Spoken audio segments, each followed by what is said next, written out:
So Andrew, you got interested in wine very young, and what, just like me, I got passionate about it very young. And what sort of started, what triggered your interest in it?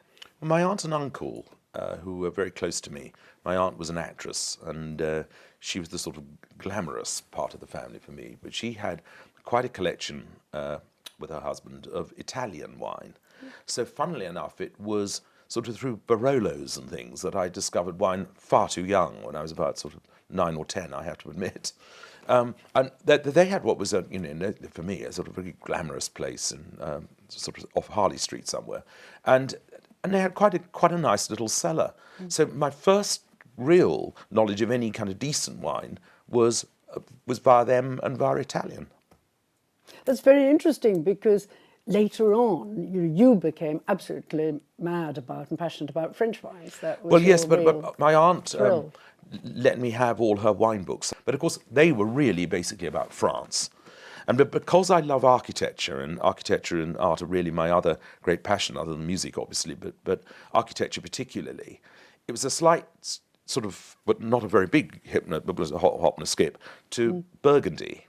Because, of course, Burgundy, from my point of view, is full of wonderful churches and wonderful buildings. And because I was lucky enough to get to Burgundy, and I fell in love with the wine at the same time. And that's really how I got into it. I was a collector of wine, really, by the time I was about 15.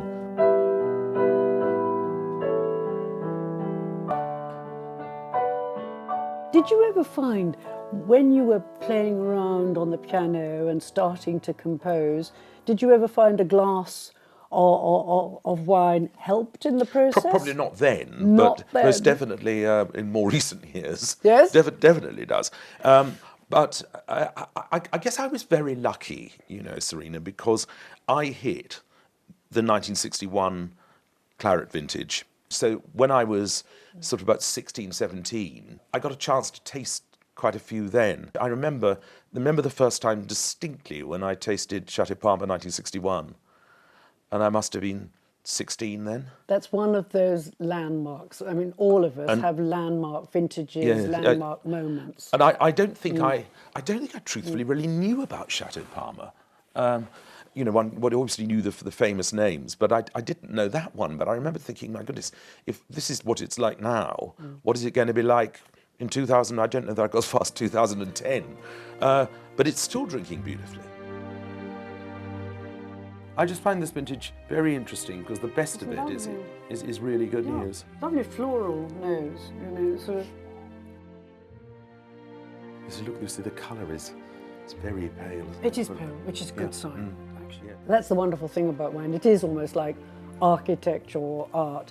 Even though you consume it, and you may not have that bottle anymore, the memory of it also stays with you. It's like a photo on the mind or on the senses.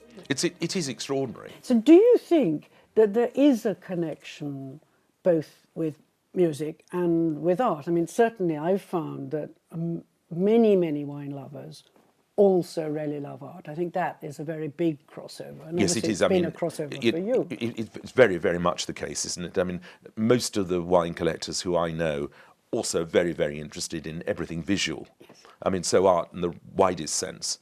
And I find a lot of people who are interested in architecture, really, they get the connection. But of course, I mean, I suppose for me, I'm a very visual animal because obviously working in the theatre, I often think in terms of design. And so similarly, I think sometimes with wine, the context of it is very important. And I often think of certain wine in relationship to maybe the place I was at the time or the building I'd just been to at the time.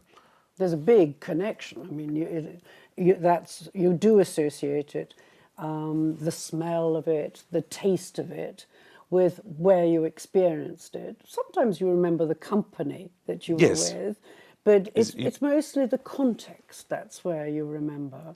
I mean, I've still got down in the cellar 2 or 3 bottles from my school days.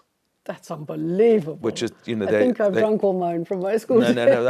I've still got 2 or 3. That's sentimental value. Well, I don't know. I mean, maybe we should try one. Well, why not? Why not? Oh, these are great memories, Andrew.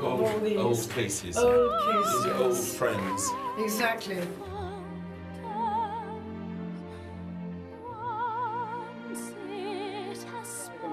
Oh gosh, great 2005. A little bit of the domain. Oh, Let's talk to it let's nicely, shall we? stroke it. Lovely, lovely boy. One of the greatest wines you ever lovely, made. lovely thing. You can see tremendous differences depending on where wine's been kept, and very often wines that have been kept in British cellars taste fantastically young because they evolve very slowly in our particular conditions. And I keep mine quite cold because I think it's quite. I mean, maybe I said keep it slightly too much on the cold side, but I just always feel that it's better to err on the side of caution there. I mean, this lot has been with me in more than one place because it was when I was at school. So yes, I you just had to keep it in feel, your study, and obviously you're doing a slight pruning of your wonderful cellar for this sale that we're having in Asia, in Hong Kong. And have you come across in your travels in Asia, have you seen what we are seeing, this great new love of wine out in particular in China and the whole Asian market? Well, yes, but of course, I mean, as far as I'm concerned, with musical theatre, China has now become a very important place for us. It's becoming so more and more. Some of the theatres in China are absolutely superb now. In fact, I can think of 3 off the top of my head that, I mean, we would die to have in Europe. I mean, really, really first-rate musical houses. And so it's become a very, very important place for us. And I'm interested because the first, I mean, I think all of my main shows have been in China in some way or another. But the first one to go out in Mandarin will be Cats next year.